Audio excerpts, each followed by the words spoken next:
When Fir'aun was drowning underneath the water, Banu Israel have crossed, and they're now in Sinai. Then Fir'aun, while he was drowning, same Surah Yunus tells us, while he was drowning, now the veils are removed from the eyes. And now he could see what otherwise he could not see. And he recognizes the truth of the message of Musa alayhi salam. So he declares, now I believe in the God that Banu Israel worship. And I am a Muslim. Okay? Now I'm a Muslim. In fact, this was the fulfillment of a dua. Listen to the dua that Musa alayhi salam made. And it's fulfilled now.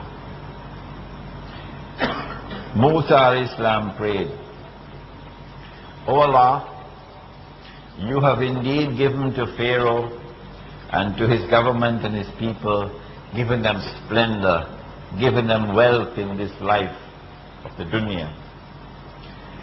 And you have done that, O Allah, in order to misguide them, mislead them. Your wealth is the source of your going to Jahannam.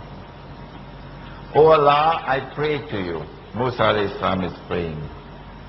I pray to you, O Allah, to cause the wealth that they have to rotten them, to deface the features of their wealth, so that that wealth would cause them to become rotten, and send hardness into their hearts, O Allah, so that they will not believe until that moment comes when they see the fire.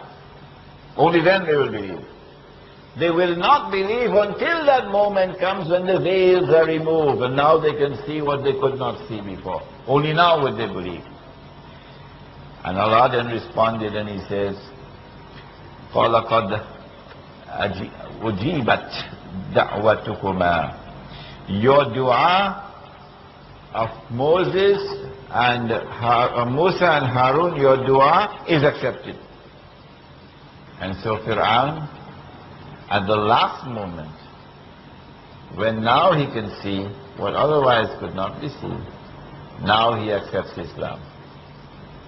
But then Allah subhanahu wa ta'ala responded in the next ayah, and He says, Al-an, now Fir'aun, وَقَدْ عَصَيْتَ قَبْلُ, and before this you were in open rebellion, وَكُنْتَ مِنَ الْمُفْسِدِينَ, and you were committing fasad on the earth, corrupting the earth, oppressing the earth. فَالْيَوْمَ نُنَجِّيكَ بِبَدَنِكَ. This day we have decided to preserve your physical body. لِتَكُونَ لِمَنْ خَلْفَكَ آيَةً, that your physical body, when it is rediscovered, would be a sign for a people to come after you. وَإِنَّ كَثِيرًا مِنَ النَّاسِ عَنْ آيَاتِنَا لَغَافِلُونَ. But most people, they don't have time to bother about my sign. So when the body of Fir'aun is discovered, this is the sign of all signs that history will now witness a repetition of that epic encounter between Musa and Fir'aun. And it will end in the same way, that those who are persecuting the Muslims will at the very last moment, when they believe that success is now assured for them, and they will finish off the Muslims. And when amongst the Muslims they all lose hope except the young.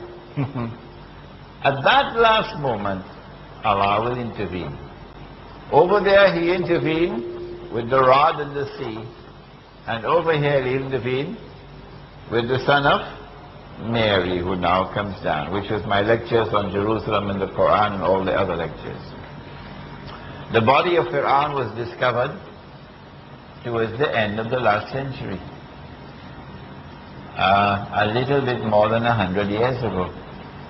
And so for the last 100 years, You cannot understand history, and you cannot understand the future which lies ahead unless you go to this Quran and not only study the history of Banu Israel, the prophets of Banu Israel, but in particular study the history of Musa alayhi salam. And when you study the history of Musa alayhi salam, study the event of Asyura, because Asyura has in it the key to the understanding of history today and the understanding of the end of history. I believe this is perhaps the first time you have heard a talk on Asyura like this. Every year on the 10th of Muharram you fast for Asyura. Yes. And every year on the 10th of Muharram you hear some lecture or something on the subject of Asyura. But that the Quran should be the source and the base for understanding Asyura, this is where we have been deficient. The books of Seerah tell us that the Jews used to perform the Hajj to the Kaaba until